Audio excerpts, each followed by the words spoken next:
We've raised on the button in the 100 signal. So this is what I'm talking about. Like, this is a perfect spot to raise call. You know, we have about 18 big blinds deep and a really strong hand. We're flipping, but I mean, we should be crushing him overall. Deuce. Oh, ship the biscuits.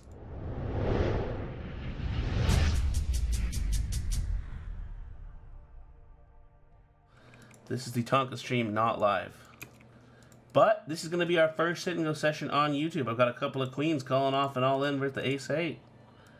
Got a fade of 7 or an ace. Wow, it's a good start. Playing a little 1K action up here as well. I think I'm going to win this hand with the 3 in the 1K 6 max hyper turbo. Yes. Yes. Alright, this is what we're working with. We got a 1K, a 500, a 200, and a 100.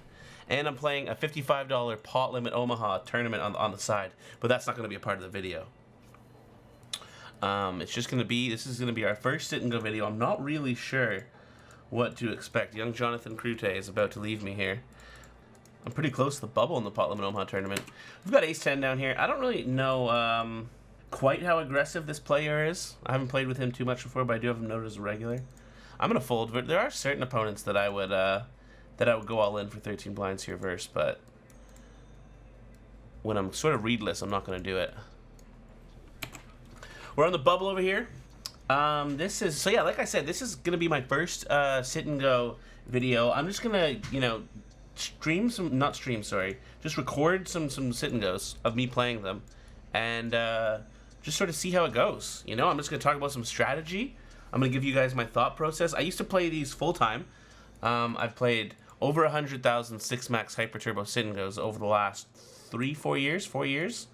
A lot of turbos as well, not nearly as many turbos because they don't run as much. If I see a good game running in the turbo variety, I will flick that in. This is, we're on 2 bubbles now, 1K bubble and a $200 bubble. So yeah, we're going to be playing accordingly. We have 4 tables up right now, which is going to be what I'm going to try to do while we record these. I'm going to try to play, you know, around 4 tables. I might be playing more sometimes, like I'm hopping in an extra 100 here. All of the mines are going to be 100 to 1K. I'm just going to play what's best that's running. There might be times where, you know, I have 4 100s up and I'm just playing that, or there might be times where I have 4 1Ks up. I think both of those outcomes are pretty rare, and I think we're mostly going to have like a variety of buy-ins. But yeah, we're going to be going all in here in the 1K on the bubble. We're also going all in on the $200 6 max bubble. So we get folds in the first one, and we do not get folds in the second one. He has called. We need a 6 or a 7. Nope. Okay, we're still in good shape though. We're still the chip leader. I'm shoving the a7 on the button here. What you're gonna see me doing a lot as well is you're gonna see me not going all in. And we'll go, once I have less tables, I'll go on bubbles, that is. I'll go into more detail on why I'm doing that and why I think it's a really good strategy. But for now, we're just gonna focus on the games. This is pretty close, whether or not we should be shoving. Especially when I believe Toro is a recreational player. So he probably calls off too wide when he is the second place stack. You need to be very tight when you're the second place stack in terms of calling ranges. Playing a pot up here in the 500 where I've limped blind versus blind, bet the flop, bet the turn, and now I'm going all in on the river. We could be losing here, but like it's not very likely. It's really not very likely. And he folds. And we have another same situation as before pretty much with the a7. And this guy is a recreational player, and he has snap wagered all the chips. So we obviously have to call because, you know, like I said, I'll get into the strategy later on. But yeah, we're probably behind here. We need an ace. Oh, God, we're going to bubble the 1K. 8! All right, well, that's a Michael Bublé for us in the 1K. In the 1K there. So we've started off the session poorly. We'll have a tracker, I'm sure. We tried to raise the button here. We tried to steal with the Jack-7 suited. This is a bit of a worse steal. It's not great into 2 regulars. 2 good regulars at that. I mean, I know Davenman's solid, and I'm not sure about Akis. I haven't played with either of these guys in a pretty long time, to be honest. So, but I remember that both of them are like solid players. Big all in here on the $200 6 max bubble. Ace King versus A7. Oof. I hope this isn't... For the first video, I hope this isn't like a big losing session. That's two pretty bad results in a row. Also got an all in the 100, and we win that one. Okay, I shoved 10 blinds, blind versus blind, and got a call. Maybe 4 tables is too many. I feel like it shouldn't be, but it might be. I'm shoving, we both have 7 big blinds here on the bubble still. It's like a super, we're going to be shoving super duper wide, blind versus blind there.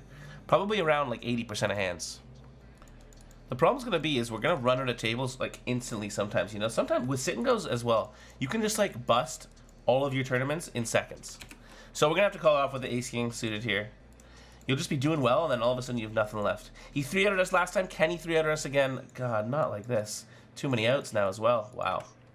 Wow. The session has not started super well here, let me tell you. But we do have another 500. This one is not great as well.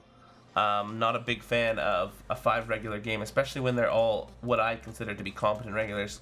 MB Tremendo, I think, is quite a big recreational player. But yeah, not great. Not great at all.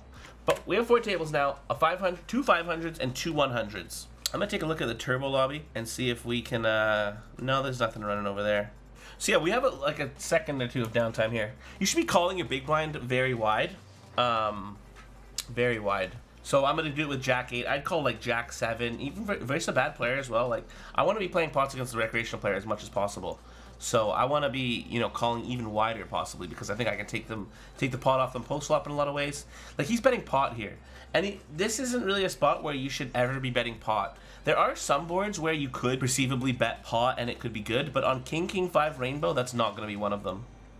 So we do have another bubble down here. We've bubbled a 1K and a 200 so far, both in which we were sitting pretty decent. Yeah, this is a 100 bubble. Leave it up to me to cash at the smallest sit and go, probably. In all 6 max hyper turbos, there are 2 spots paid. First place and second place. Third to 6th place gets nothing. I will go over the payouts if we get heads up in any of them. I'm going to try to tag $500 plus games as with the green felt. We got a pretty easy call here in the 500 in the first one registered for with the King 10. 63% favorite or so, and now we're a huge favorite. He needs runner, and that's not going to be it. Generally, in this kind of spot as well, when the big stack is on the button, you're going to assume that that's probably a recreational player.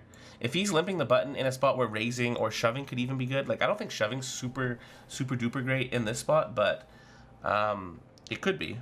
And we're just gonna check it down. We could bet the turn, but we'd also have to bet the river, I feel like, if we want to really represent a lot. And I don't feel like doing that. I think it's too much of a commitment with our stack size on the bubble. Easy call here for 12 blinds with a6 suited. Slight favorite. Ooh, he's got a lot of outs, and that's one of them. We started off very poorly. That's just 100 though. So hopefully we run bad in the small stakes and run good in the high stakes. Always been my my strategy. Not one you have too much control over. On the 500 bubble up here now as well, though. So we got a couple of bubbles. You know, I'll try to change the... let's make it a different color for a bubble. We'll make it blue. All right, hold. Hold. Nice. We hit the 3-outer. It's about time. And now we're going to shove the button. We shove very, very, very wide here on the button. Like, really, really wide. Like, probably around 60% of hands, 60, 65% of hands. That's my guess. Like, I'm pretty rusty in these games. I'm not going to lie to you. We got it in over here, and we're gonna lose. Okay, but we do have another game popping up. Oh no, we have 16 chips. Woo! The games are pretty soft right now, so I'm gonna be trying to play as many as I can. Well, not as many as I can. Like I said, I'm gonna try to play around 4. But if there's good games, I'll just play them off stream or off our 4 tables here. For example, this 300 I have. But yeah, like I said, guys, this is the first time that I'm doing for YouTube content, so I'm not really sure where we're gonna go. I'm just right now. I'm just clicking. I'm trying to run through what I'm doing and let you guys know. So it looks like we're going to cash in this 500. This could be our first cash of the session. So far we have lost in a 1K, a 200, and a 100. And I'm sure at some point we will get an overlay. We are in the money. We're heads up. I'm going to go ahead and raise here when he limps and call it off if he were to shove. I'm inducing with the king-queen. You could also just shove. And you could probably see a flop, but I think that raise calling with an offsuit hand is probably the best option. So we go for a limp with the queen 4. We're going to take a stab at it as well. It's a pretty dry board. If he doesn't have an 8, a 3, or a deuce, or some sort of gut shot, he's probably going to give it up. We don't really represent too many aces because most ace-x hands would go all in pre-flop. It's not really a trend to limp any aces unless they're big aces. And even with a big ace, I probably wouldn't have bet the flop. I would have checked it back. Because it doesn't really make too much sense to be betting with a big ace on an 8-3 deuce board, because primarily only better hands are going to call you, like one pair hands. I'm going to go ahead and assume he just has, you know, better than queen high. And I don't really think that we represent much by raising. So I'm not going to try to make a big bluff on the end here. We're going to be all in the 500, though. take a quick break from the heads up match. See a 6 big blind all in from under the gun, and we have 2 jacks under the gun plus 1. Wow, 2 queens. We've been pipped by 1. It's a pretty sick cooler, to be honest. Can we find an 8? Or a 7? That's what I wanted. A 7, not an 8. I asked for the wrong thing. And we're all in on another bubble on the 100. So we bubbled 2 and cashed 1 so far for bubbles. We just hit 1 2-outer. It doesn't look like we're going to hit it this time, though. We need runner. And we're not going to find it. I'm monitoring the lobby to make sure that we can, find a 4th game here. We do have the 300 up here where we're already 4-hand. You guys haven't seen a single hand over there, I don't think. But somehow Tati has taken out 2 people. I'm going to limp the ace-5 suited. So 10 big blind, 15 big blinds deep, it's a little bit different than 10 big blinds deep. Because with this stack depth, I think that he can raise fold over my limp. So I want to limp shove or limp call it off with the ace-5 suited. And similar to what I was just talking about not betting an ace on the flop, I think it makes a lot more sense to check back when we have an ace high here, especially when we have backdoor flush draw. Because if we bet the flop, what are we doing? We're protecting our ace high, basically. Like he's gonna call with better hands, with a 3, a 7, a king, and maybe check raises with like some straight draws. So we're just gonna opt to call here, but we're also going to call an all in blind versus blind with the ace-4 for a little under 10 big blinds, and he's dead on the turn, so that's a good result in the 300. And we see a terrible river and a big bet. So we are not very confident about how this hand has played out, and we're going to fold now. I mean, we beat like 10-8, 8-6, Jack-10, some straight draw combos, but I think he also bets like a 9 that big. So I'm not really sure. That's not like the worst spot to make a hero call, to be honest, because we do not have too many strong hands, and there are a lot of straight draws that he could have. So we could have easily called there and been correct. We're going to continue with our pair here for one bet at least. Now, this is a pretty good turn for us because he's going to slow down a lot, because he's going to assume that the majority of our calling range on the flop, that's a bad river. I think I'm going to go for a bluff, though. Like, the only hand we bluff with is a 3 that gets counterfeited, because we probably would have check raised a lot of straight draws. So I guess it's not like too difficult for him to call, and he does quickly calls with 6s. I'm thinking more about him calling with like king high there. If he has a pair, I'm not trying to get him to fold a pair. We open shove the king 3 suited, and it looks like we're gonna lose. Oh, that's a good turn, queen. Oh, a club is very good. That's good. That's good. Another bubble over here in the 300. A lot of things going on. A lot of things going on. An all in here. Can we hold? Wow. The literal definition of too many outs. We took a stab at it on the flop, and it's not gonna work. It's pretty unfortunate pot to lose. We're very even now on the bubble. I think raising and trying to induce is probably a little bit better. With a hand as strong as ace king, with like ace 8 or ace 9, for example, I don't think I would try to induce that. I think I would just go all in. I'm gonna shove the 4-7 suited here for 11 big blinds. It's gonna be a good shove. Ace queen's a good hand. Hopefully he shoves. He hasn't, but over here, before we play the ace queen, we've been shoved into on the bubble at 300 with aces, and he has jack 4 offsuit. Great flop. Not a great turn. Not a terrible turn, but like, it gives him outs. Just gonna shove over his limp with the ace queen. Gonna open shove the queen 8. Gonna make it a little bit less so that we can sweat the all-ins together. And I'm gonna shove here for about 9 big blinds. I don't know this guy. If this guy's a regular and he's calling a very correct range or a close to correct range, I don't think this is a great shove. I think this is a little bit too wide. But I think if he's calling incorrectly, then it's pretty close. We've taken a lead on the flop. We just need to fade a king, a 10, or a 9, and we do. So we're heads up in 2 games right now. Over here, we would have shoved the queen 7 suited, but I timed out. I was getting too excited by the fact that we were heads up. But I don't know, probably not a bad idea to check back, because he has been limping a lot. I kind of want to float him with the queen high, but we don't have it on the backdoor flush draw. And I do feel like he's going to be stronger one of these times, so I'm going to let it go. I'm going to limp ace 10 suited and try to trap him. I'm going to be limping a lot on the button heads up, like a very high percentage. I'm not going to be doing too much raising on the button, mostly because you're generally like 10 to 15 big blinds deep all the time. If we are like 20 plus big blinds deep, I will be doing some raising. But generally 10 to 15 big blinds, I think that limping and open shoving, limping and open shoving strategy is a little bit better. So we actually got trapped here. Oh, it does not matter. It does not matter, and that's our first win of the video. That is our first win of the video, $1,901. I believe we busted 1,200, 100, 100. So we busted $1,400 and we made $1,400. We're literally up $1.33 right now so far in the video. But we have a heads up in a 300, so we're guaranteed profit right now. We also have a 500 though, 4-handed that we could bust. So the video started off rough, but it could be turning around. I took a stab on the flop. I think I'm gonna barrel here. We don't really have any equity, but I think he folds like a 7 and a deuce most of the time. I'm just gonna bet big and try to get him to fold a 7 and a deuce. And wow, things are really looking up in this 500. I don't know what happened. So we have a 5 now. We lose to a queen and a 7. I don't think he folds a queen. I do think he folds a 7. But I also think he might have a deuce once in a blue moon, so maybe our 5 is good now. Yeah, he had a jack of spades. That's pretty unlucky for our barrel. And we're heads up at another 500, so it's going all right. I'm going to hop in this 100 so we have something to play. And a 200. Very nice. All right, I'm going to call and see a flop with the jack 7 suited. Good flop.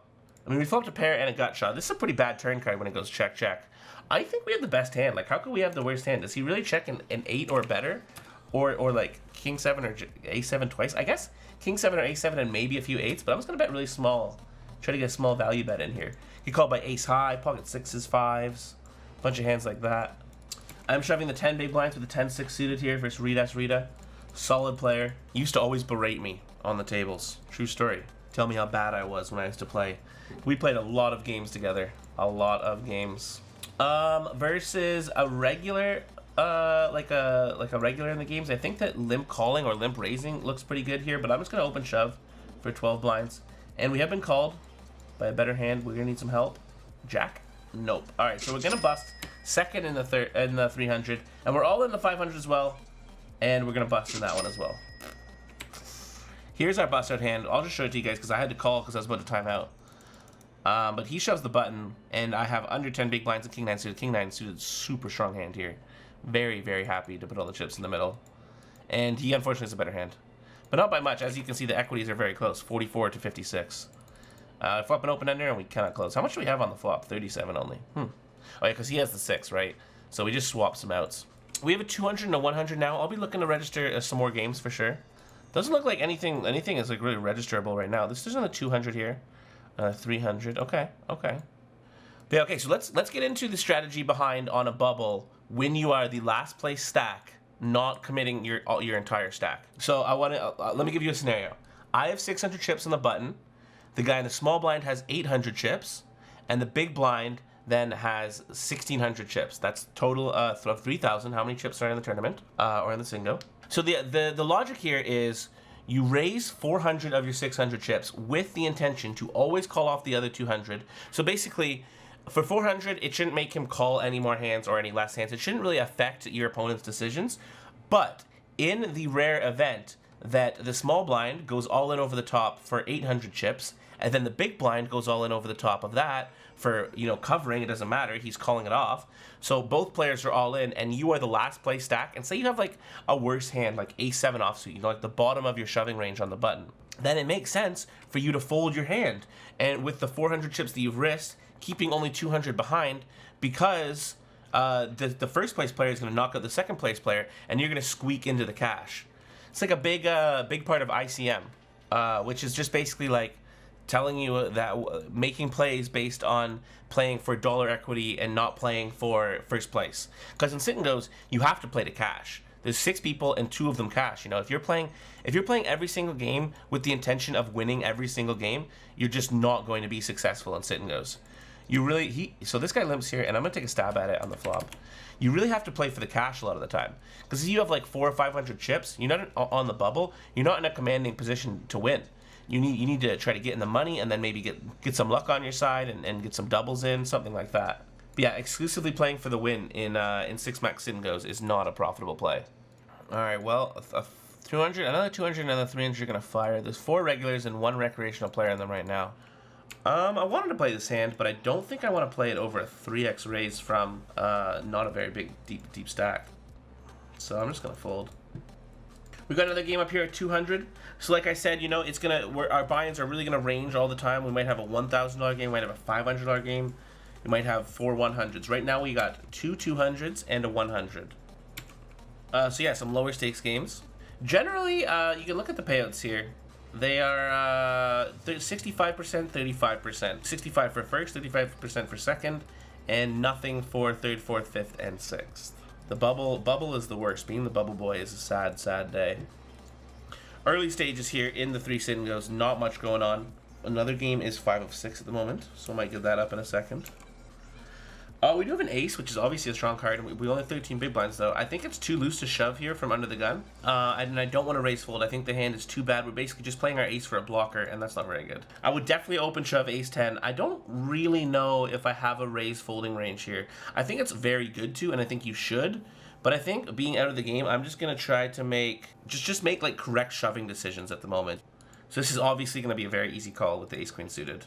Even better because he's open shoving instead of raise calling, so I think it's less likely that he has a really, really strong hand. This hand makes total sense, and he's going to need running sevens, or we've won the pot, and we have won the pot.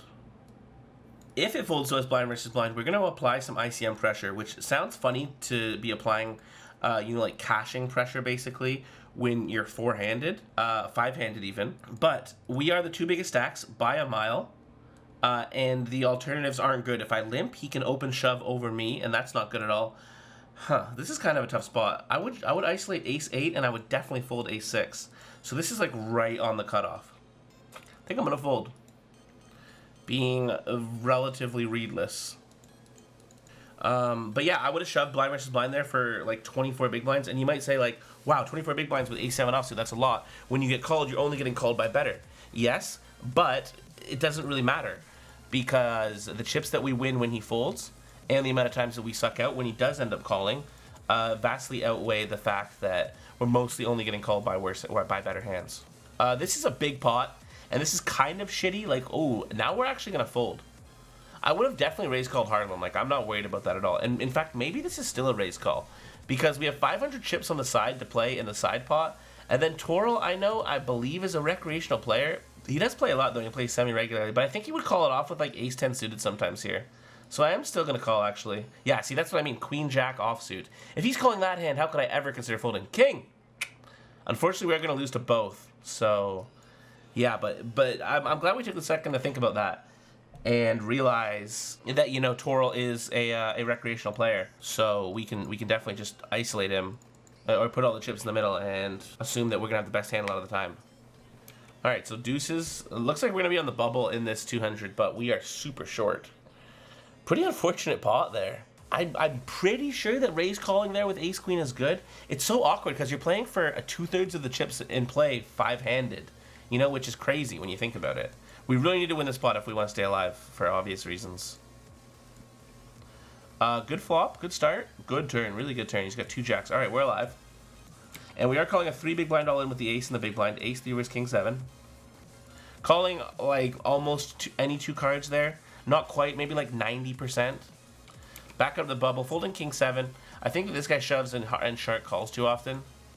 And we do have another game. Nice, it's a 300. So this is unfortunate. I believe with 3 big blinds, I have to call it off with the jack 5. That could be a big mistake. And I say big mistake, but it's like, well, how could it be that big of a mistake? It's only 3 big blinds. But even with 3 big blinds, we get very lucky to win the hand.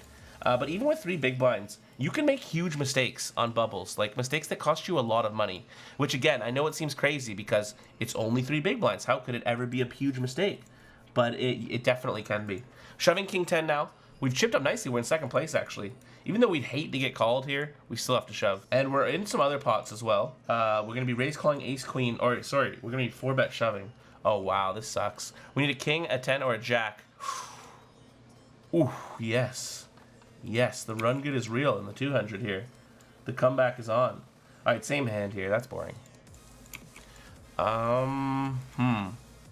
This is a tough spot. So it's a very good shove, of course, because we have king 9 suited with 10 big blinds on the button, 3-handed.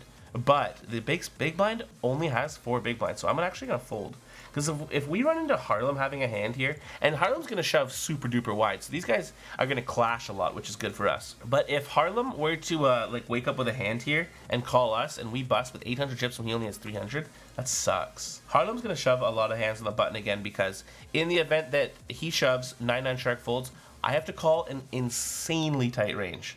Like, look at how many chips I have compared to shark, you know? I have to have, like, pocket 10s plus, and I'm probably even folding... I'm folding ace-king, actually. Like, that's how crazy these bubbles can be. We're on another bubble, though, in 100 down here, shoving ace-king blind versus blind. And we get called by ace-5. This is a really good spot for us. He will bubble if he doesn't hit a 5 or a deuce, or 3 or 9 for a chop. Very nice. All right. We're heads up in the 100. And we have to call off a 3 big blind all in with the queen 6, and we're dominating him. It's pretty cool. Hold. All right. We're heads up in 2 games again. This is how these videos are gonna go. You know, we're gonna have 4 tables that are like kind of boring because nothing's going on, and then all of a sudden we're just gonna have, you know, 2 or 3 heads ups. Over to here where we have a boat in a limped pot 3 ways. We checked it on the flop, and we've gone for the bet on the turn. We get a call. This guy seems to be playing like a recreational player. I mean, his clickback pre-flop and twirl as well.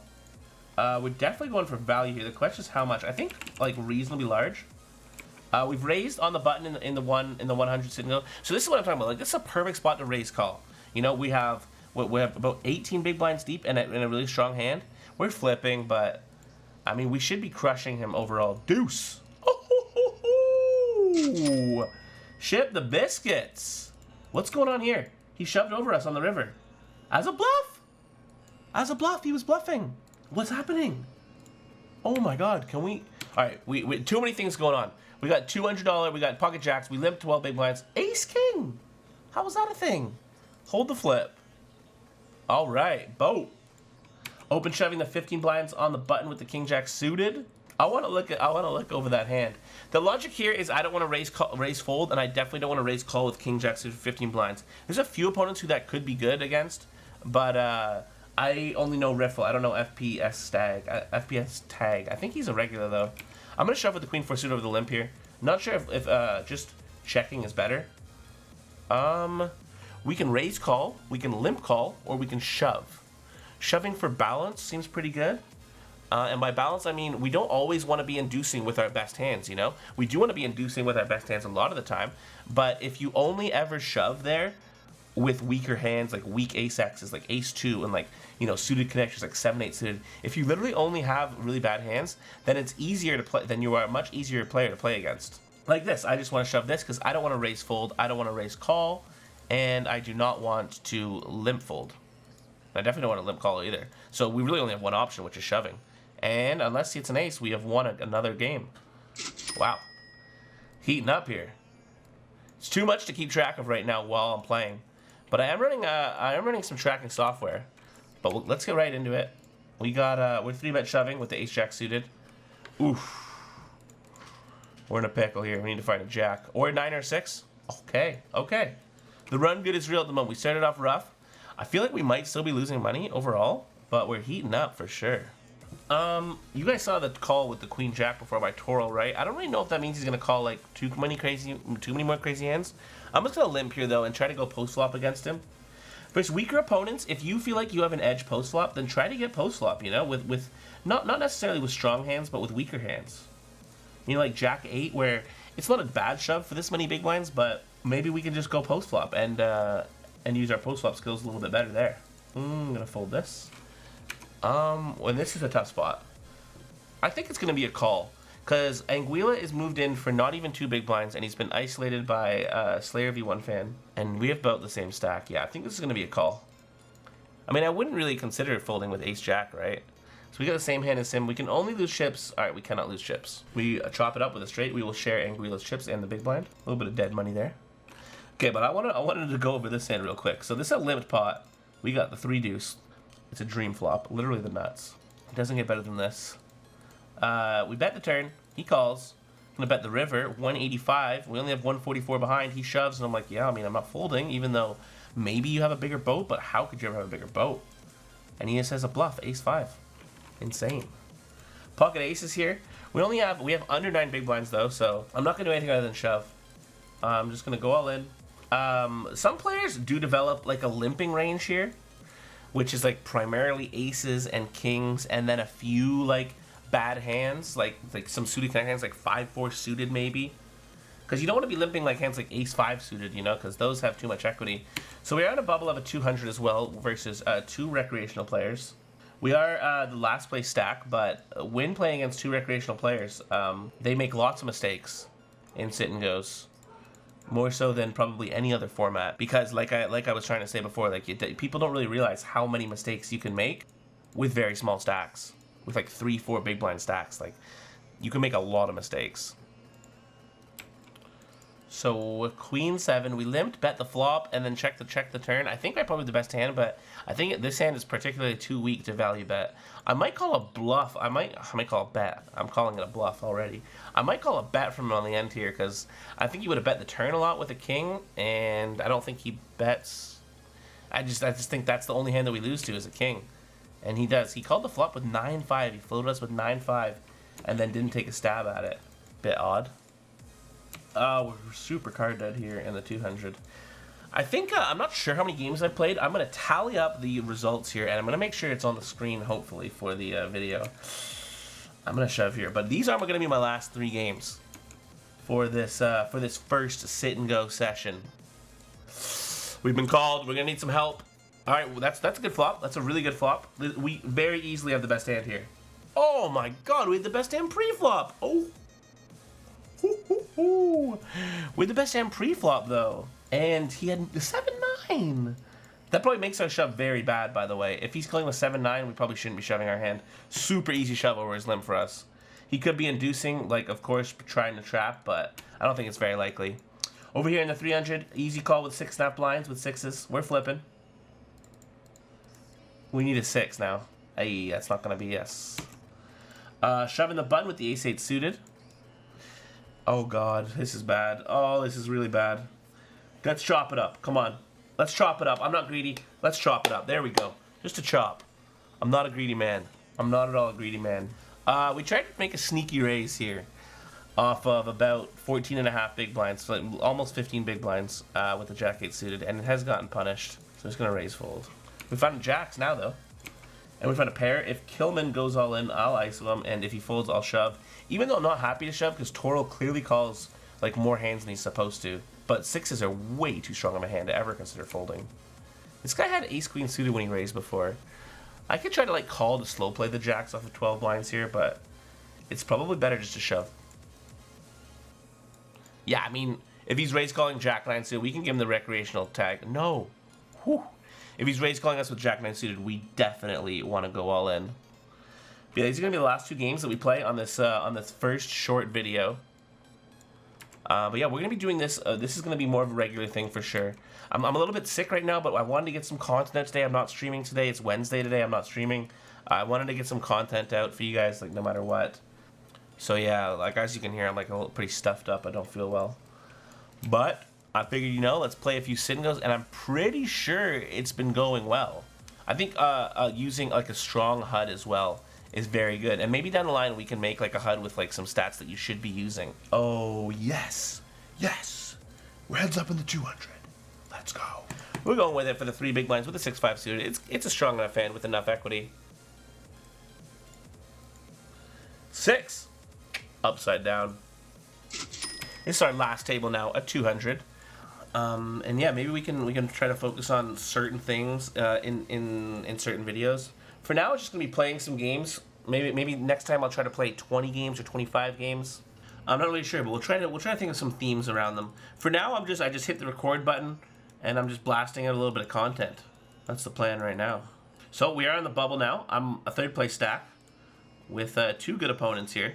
Slayer V1 fan, J-Dog, old friend of mine from, you know, just cards. I've actually never met him, but we've always been very friendly.